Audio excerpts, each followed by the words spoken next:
Ya, baik, Ibu lanjutkan.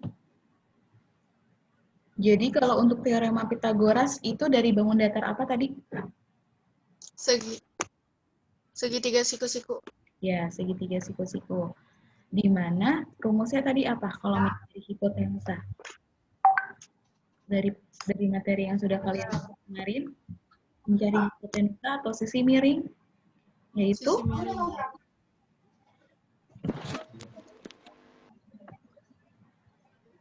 ini ya, C kuadrat sama dengan A kuadrat ditambah B kuadrat. Di mana seperti gambar nomor 1 ini. Tadi kalian bilang kalau sisi miringnya itu di bagian C. Iya benar, iya atau tidak? Iya.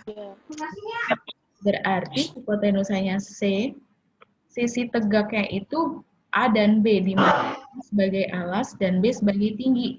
Jika masing-masing ini diketahui nilainya, berarti kalian bisa jumlahkan agar tahu nilai sisi miringnya. Nah, untuk segitiga ABC, jika sudut C yang mana sudut C? Ini ya, sudut C ya. Tahu sudut kan? Tahu. Ya, ini sudut. Ini juga sudut. Nah, jika sudut C adalah siku-siku, maka untuk mencari nilai miringnya ini atau hipotenusa, C kuadrat sama dengan A kuadrat ditambah B kuadrat. Nah, untuk kebalikan dari teorema Pitagoras, itu sama aja. Berarti jika C kuadrat sama dengan A kuadrat ditambah B kuadrat, maka sudut C itu termasuk sudut siku-siku. Ya, bedanya kalau di teorema Pitagoras dari sudut ke nilai. Ke nilai sisi miring, alas maupun tinggi, sisi tegaknya atau hipotenusanya. Nah, kalau kebalikan dari teorema Pitagoras, dikasih tahu nih, kalau misalnya sisi miringnya segini, sisi tegaknya di alas sama tinggi segini, berarti membentuk sudut apa? Siku-siku, tumpul, atau lancip. Nah, seperti itu. Paham belum sampai sini? Sebelum lanjut, ingat ya, kalau kebalikan berarti diketahuin dulu nih nilai sisi miring dan kedua sisi tegaknya. Baru kita tahu bahwa sudutnya itu terbentuk sudut siku-siku, tumpul, maupun lancip nanti di jenis-jenis segitiga. Nah, misalkan nih, ada segitiga ACB dengan ABC panjang sisi di hadapan sudut ABC. Kebalikan teorema Pitagoras mengakibatkan, misalnya jika A kuadrat sama dengan B kuadrat ditambah C kuadrat, maka segitiga ACB ini siku-sikunya di mana?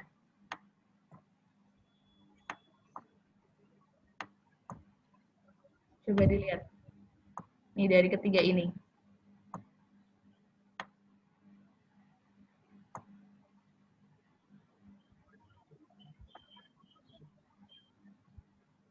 Halo, kedengeran nggak suara saya? Bentar, Bu. Kedengeran, Bu. Nih, oke. Saya pelan-pelan ya. Ini ada rumus A kuadrat sama dengan B kuadrat plus C kuadrat. Biasanya C kuadrat ini digunakan untuk mencari hipotenusa atau sisi miring. Nah, dalam segitiga ACB, kalau misalnya ditanyanya itu A kuadrat, berarti terbentuk siku-sikunya di A. Ya, sampai sini bisa dipahami? Nah, untuk yang B kuadrat, jika ditanyanya itu B kuadrat atau sisi tegak lainnya, berarti sisi tegaknya itu di B. Siku-sikunya di B. Kalau untuk C, berarti segitiga ACB-nya itu siku-sikunya di bagian C. Dari gambar ini juga bisa dilihat.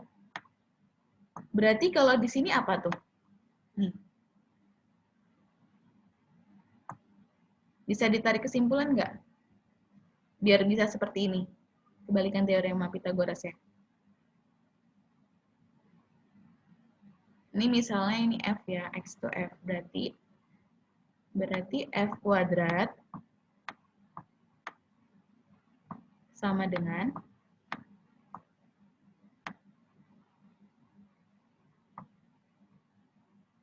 A kuadrat ditambah B kuadrat di siku-siku di mana nih? Siku-sikunya di mana? Di titik apa? Siku-sikunya di mana? F. Ya, siku-sikunya di F. Ini namanya kebalikan teorema Pitagoras. Kalau teorema Pitagoras kan kita mencari nilai ini ya.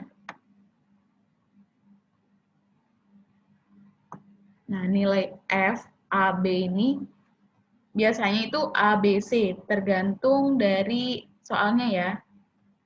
Lanjut deh ke contoh soal biar nggak bingung.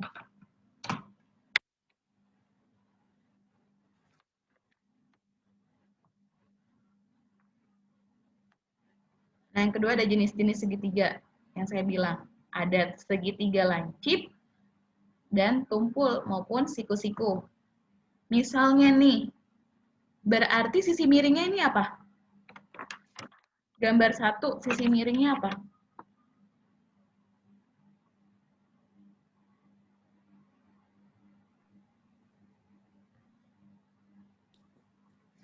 C. Sisi miringnya apa? B. Ya, Iya, biar B. mencari Pitagoras ini B. Tapi bisa kita menggunakan rumus ini. Selalu A kuadrat ditambah B kuadrat seharusnya sama dengan C kuadrat kan? Nah, kalau dilihat dari seperti ini, dilihat seperti ini, seharusnya siku-sikunya di sini. Ini bukan siku-siku sebenarnya. Jadi buat pengecoh, coba lihat gambar 1, 2, dan 3. Nih, si garis C-nya ini sama nggak antara gambar 1, 2, sama 3?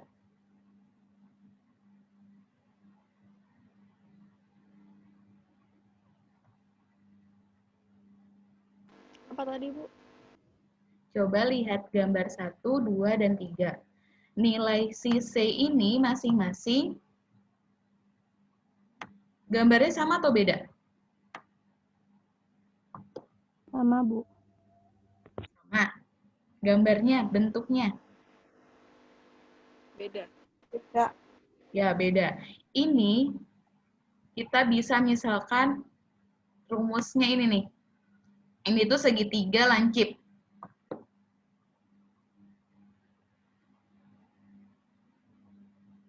A kuadrat ditambah B kuadrat lebih dari C kuadrat. Jika nilai C kuadratnya itu lebih dari itu misalnya ya, nilainya itu lebih tinggi. Berarti dia segitiga tumpul. Ya, ini tumpul, siku-siku, lancip. Kenapa dia tumpul? Karena nilai C-nya itu nilai A kuadrat plus B kuadratnya itu lebih besar dibanding C kuadrat. Kalau dia siku-siku, nilai A kuadrat ditambah B kuadratnya itu sama.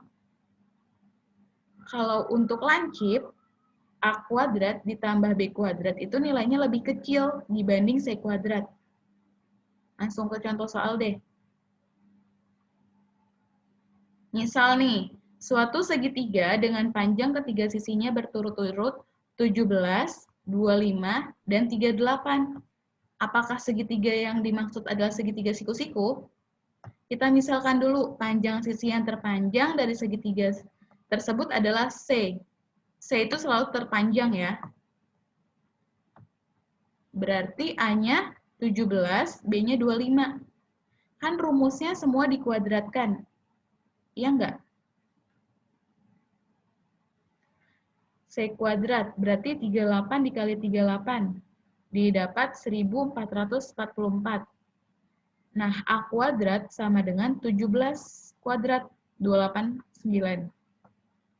Untuk yang B kuadrat sama dengan 25 kuadrat. Hasilnya 625. Jika dimasukkan ke dalam rumus tadi,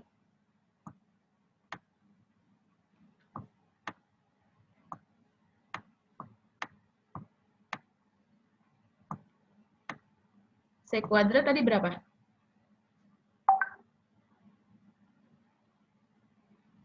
C kuadrat berapa tadi? Nih. C kuadrat 1400. ya. A kuadratnya berapa?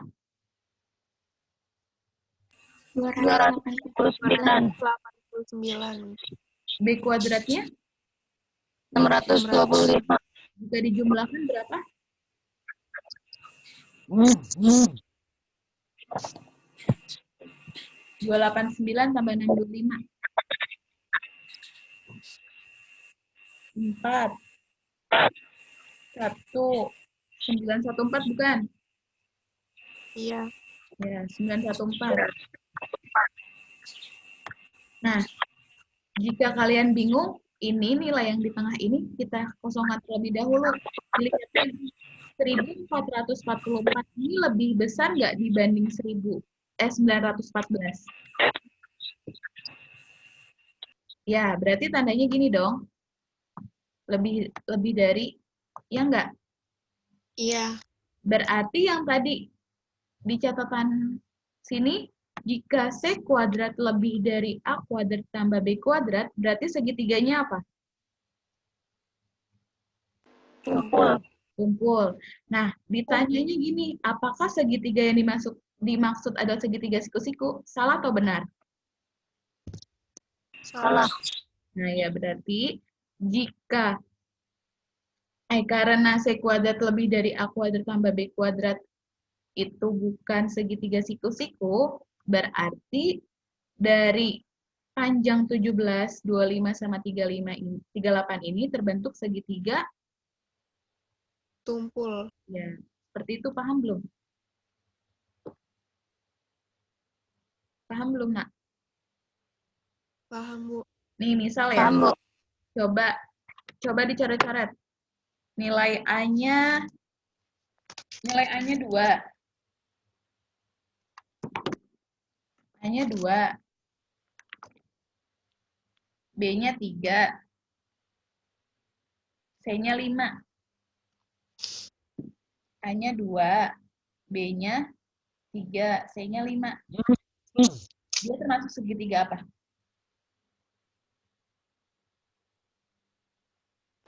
Tumpul. Kenapa tumpul? C-nya lebih besar. Ya.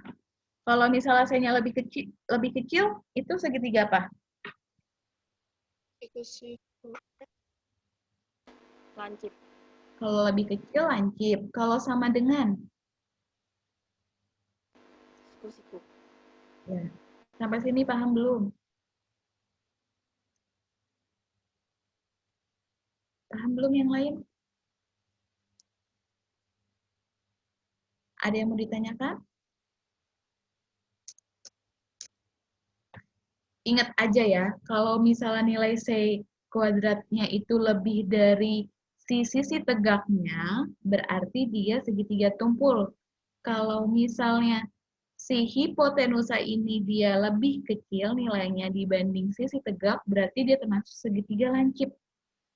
Kalau sama dengan itu segitiga siku-siku. Nih, poin utamanya ini nih. Yang dikotakin ini. Ya, saya dilanjut?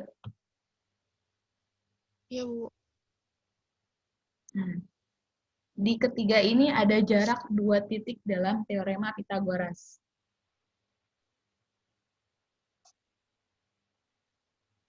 Sebelumnya, teorema Pitagoras itu kan suatu segitiga siku-siku ya.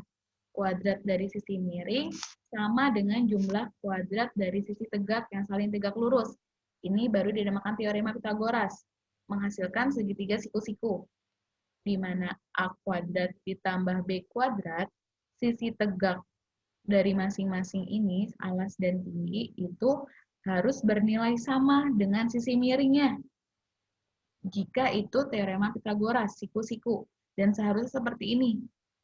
Kalau tadi lebih dari maupun kurang dari, berarti dia bukan segitiga siku-siku. Intinya itu ya. Di mana teorema Pitagoras ini nih. Diingatnya selalu ini ya. Ditekankan.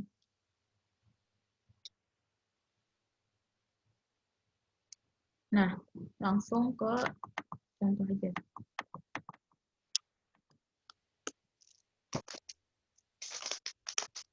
Suatu ruas garis yang tidak sejajar dengan sumbu X maupun sumbu Y adalah hipotenusa. Hipotenusa itu tadi kan sisi miring. Dari segitiga siku-siku, dua sisi sejajar dengan sumbu X dan Y. Sehingga kalian bisa nih menentuin jarak antara dua titik pada bidang kartesius dengan menggunakan teorema Pitagoras. Sebelumnya kita udah belajar koordinat kartesius, bukan? Ingat nggak yang disuruh gambar grafik? Tentuin titik A, B, terus ditarik garis. Ingat? Ingat nggak? Nah, jika gambarnya seperti ini kan termasuk segitiga siku-siku, bukan? Misalnya di titik ini nih. Ini di titik 1,5. Ini ibaratkan 1, 2, 3, 4, 4,1. Ini kita tarik garis. Oh, ternyata bisa nih kita buat segitiga siku-siku. Ini pun juga sama. Jadi kita akan menentukan panjang dari atau jarak antara si titik satu ke titik yang lain. Jika sudah ditarik garis. Langsung ke contohnya.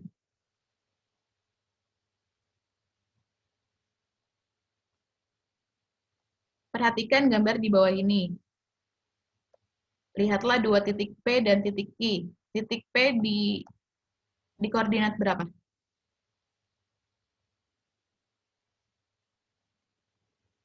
Titik P di koordinat berapa, nak? 3,2. Ya. Jangan lupa ya. 3 dan 2. Kalau titik Q,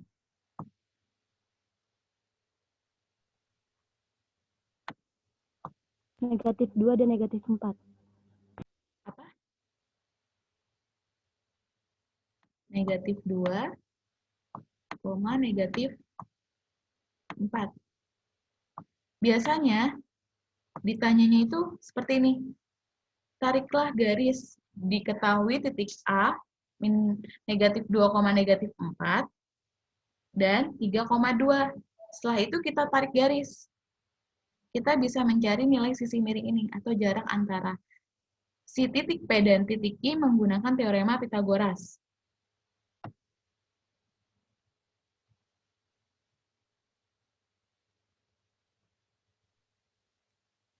Nih, kan udah kan kita buat koordinat kartesius, tentuin titiknya, lalu ditarik antara titik P dan Q agar membentuk jarak dan membuat segitiga siku-siku nih. Kelihatan nggak?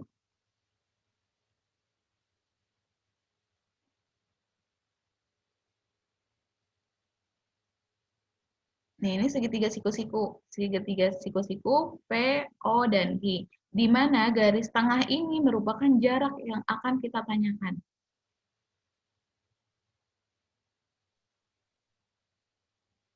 Nih, panjang sisi OQ adalah 5 satuan. Kenapa 5 satuan? Coba lihat O. O di sini bukan? O di titik mana ini?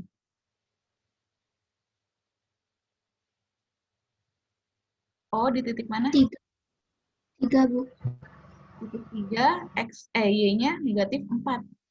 Kenapa ini 5 satuan? Ada yang bisa bantu jelasin? Dari O ke Q. Nih, O ke Q.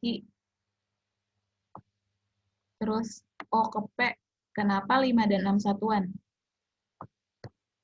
Karena berjarak 5. Coba yang kencang suaranya bisa bantu jawab. Karena berjarak 5, Bu. Dari mana? Dari Q sampai O. Dari Bisa negatif kita 2 lihat sampai juga. 3. Oke, terima kasih. Ini kan 3. Di sini negatif 2. Berarti lihat aja polanya gini. 1, 2, 3, 4, 5. Berarti jaraknya berapa? 5 satuan. Untuk P ke O, hitung lagi. 2 ke negatif 4. Berarti 6 satuan. Sampai sini paham belum? Ini 5, ini 6. Nah, berarti bisa nih kita buat dengan menggunakan teorema Pitagoras, didapatlah ini PQ kuadrat sama dengan, ini kenapa nilai mutlak? Ini nilai mutlak, tahu nggak kalian? Udah pernah belajar belum nilai mutlak? Ini nilai mutlak itu garis, di sininya itu ada titik-titik, ini garis lagi. Nilai mutlak itu digunakan untuk jarak, di mana kalau misalnya nilainya misalnya negatif 5. Karena dia mutlak, berarti itu nilainya positif. Jarak ada nggak itu negatif? Jarak ada nggak negatif? Berapa jarak dari sekolah ke rumah? Negatif 5 km. Pernah dengar nggak ada yang kayak gitu? Nggak ada, Bu. Ya, kalau jarak itu selalu positif. Makanya digunakan nilai mutlak. Ini sama aja dengan C kuadrat sama dengan A kuadrat ditambah B kuadrat. Karena kita mau mencarinya dari segitiga POQ, kita gunakan ini. Kan ditanyanya jarak PQ ya? Iya enggak? Jarak ini. Mana tadi? Jarak ini bukan yang ditanya. Nih, yang garis merah. Iya enggak? Iya, Bu. Ibu gambar di sini deh. Iya, seharusnya seperti ini. Ini O, ini P, ini Q. Karena ditanya ini kan sebagai nilai C. Kita bisa ubah nilai C ini menjadi PQ. PQ kuadrat sama dengan OQ. OQ kan ini ke sini tadi berapa? OQ 5 satuan. Iya enggak? Iya enggak? Jarak O ke Q 5 satuan, iya atau enggak? Iya. Ya, itu sebagai nilai A. Sebagai nilai B itu P dan O. Jarak dari P ke O tadi 6 satuan. Nah, didapat seperti ini. Jika mencari nilai PQ-nya saja, berarti kuadrat ini, kita akarkan. Nilai akar kan sama aja dengan kuadrat. Iya atau enggak? Kalau untuk mencari PQ-nya aja, berarti akar dari OQ kuadrat ditambah PO kuadrat. Nah, terus PQ sama dengan OQ-nya tadi berapa? 5 kuadrat, 5 kan? Jika dikuadratkan hasilnya 25 bukan? Iya, Bu. Ya, terus yang PO. Jaraknya berapa tadi? 6 kan? 6 kuadrat, 36 bukan? Iya, Bu. Zoom aja, Bu. 25 ditambah 36, 61 atau bu? Salah atau enggak? 25 ditambah. Ya, benar. Kalau misalnya ini bisa disederhanakan, sederhana. Kalau tidak bisa, nggak apa-apa. Akar aja, akar 61. Jadi, panjang sisi miringnya adalah akar 61. Karena jarak dari titik P dan titik Q sebesar akar 61. Berarti di sini tadi 6. Di sini 5. Coba ada yang bisa kalkulator akar 61 itu berapa? Atau bisa akar 61 berapa?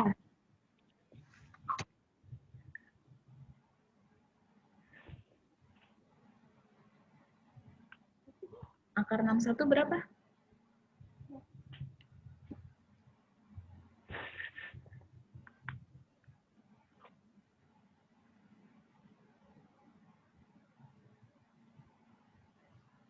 Karena 1 itu 7 koma ya.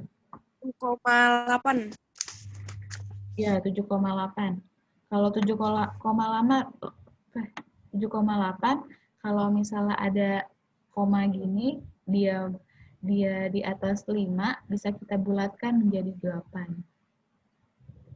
Kalau memang mau seperti akar saja, seperti ini nggak apa-apa. Paham belum sampai sini? Paham belum sampai sini? Nggak bakal paham, Adit, boro-boro. Nggak merem. Siapa itu? Bener. Paham belum? Ayo, ada yang mau ditanyakan nggak sebelum lanjut? Kalau nggak paham, nanti bisa diulang lagi ya. Ini Ibu record. Nah, biasanya nih, ditanyanya seperti ini. Kalian diminta untuk Ada Mbak. menentukan jarak antara titik A dan titik B. Sebelumnya, titik A negatif 4,5, B 2,3. Coba kalian bisa coret-coret di buku.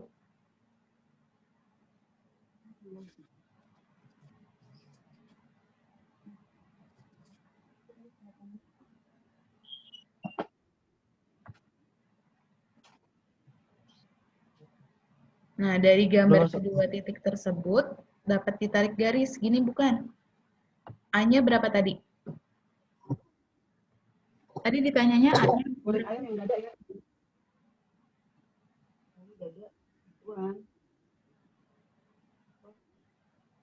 Titik A-nya berapa? Iya, A-nya negatif 4. 4,5. Ya. Terus B-nya 2, 2,-3. ya. Berarti di sini benar atau salah? Negatif 4, 5. Kasih titik.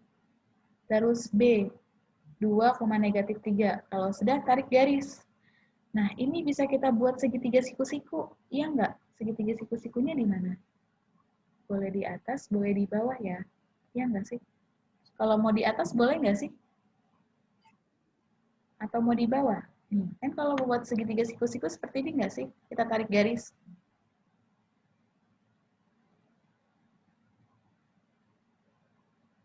Segitiga siku-siku bukan ini? Yang terbentuk. Iya. Iya nggak? Iya, Bu.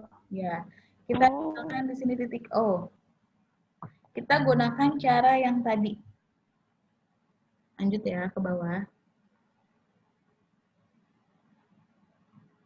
Nah, jarak antara titik A ini yang di sumbu Y ke sumbu Y di titik B berapa satuan?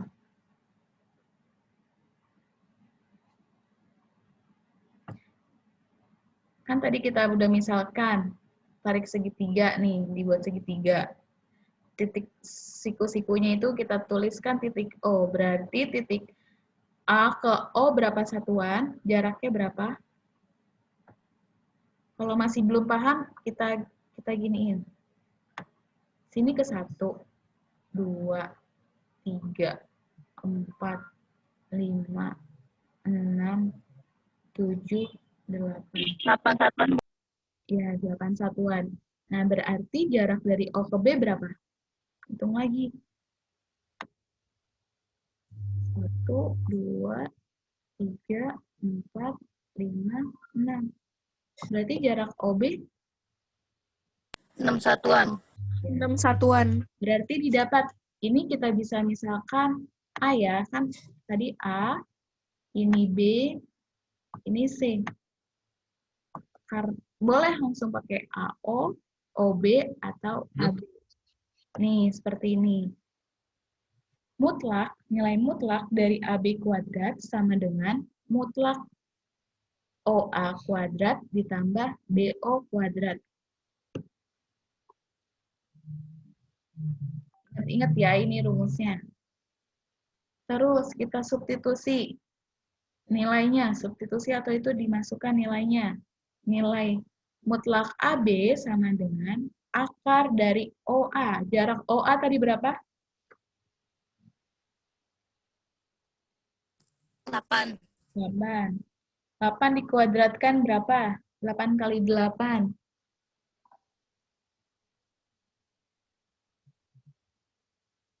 64. Ya, 64. Jarak BO? 6 satuan. Ya. 6 dikuadratkan hasilnya? 36. Nah, berapa? 36. Ya, 36 ditambah 64. 100. Akar 100 bisa kita jadikan bilangan biasa.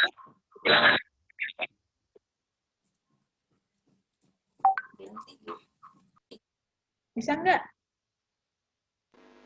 Bisa. Akar 100. Akar 100 10 ya. 10 kali 10 kan 100. Berarti jarak dari kedua titik tersebut adalah 10 satuan. Sampai sini bisa dipahami belum?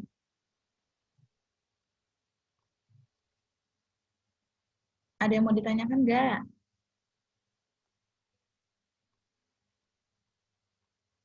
Halo?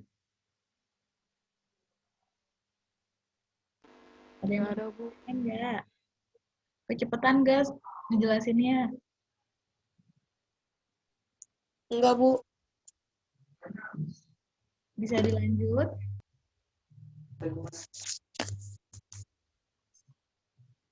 Bisa, Bu.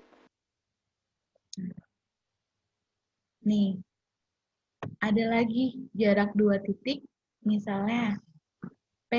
Tadi kan, tadi kalau di atas kan A negatif 4, berapa. Nah, ini kita bisa misalkan lagi. Ada dua sembarang titik, ada titik P dan titik Q, di mana ada X1, Y1, X2, Y2.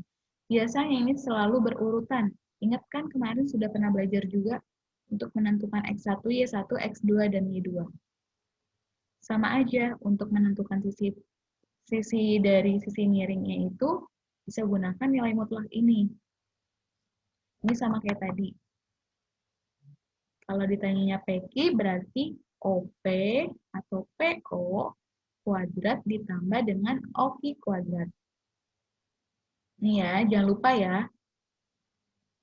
Kuadrat-kuadrat intinya itu.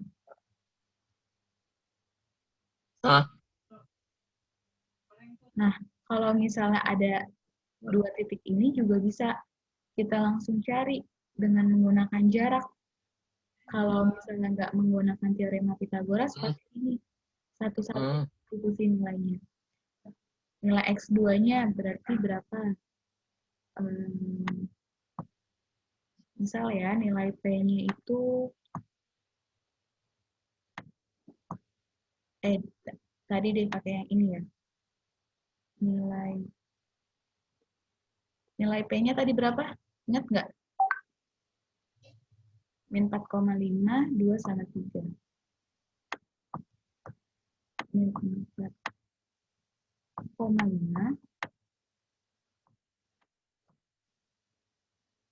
Q-nya 2,3.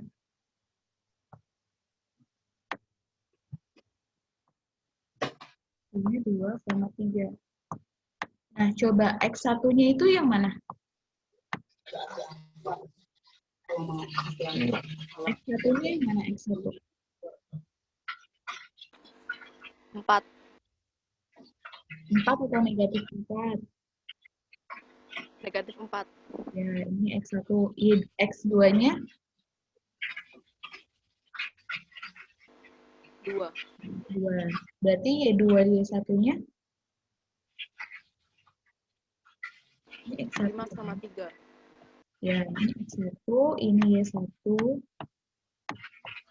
ini X2, ini Y3, Y2.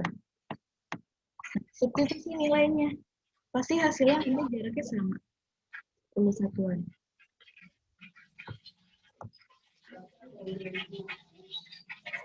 Coba ya, kita coba ya.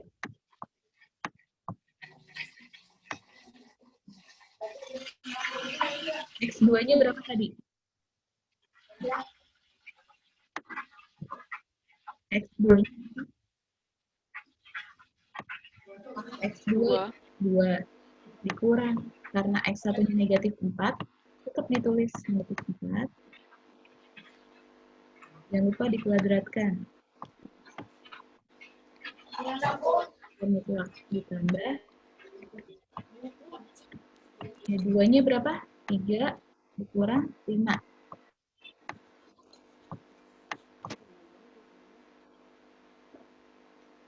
Iya enggak? Iya enggak nih? Halo, 8A. Iya enggak kayak gini? Iya, Bu. 2 dikurang negatif 4. Hasilnya apa? 6 kan? 2 dikurang negatif 4. Berarti ini dikurang. Ini ada negatif sama negatif, berarti plus 2 ditambah 2 tambah 4 kan 6, berarti 6 kuadrat.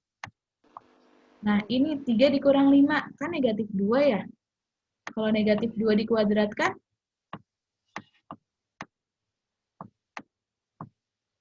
negatif 2 dikuadratkan berapa?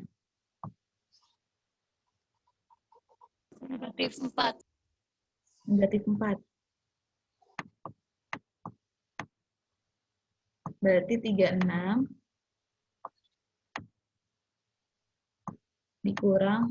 ditambah 4. Berarti akar 40. Akar 40 berapa? Nah, itu jaraknya.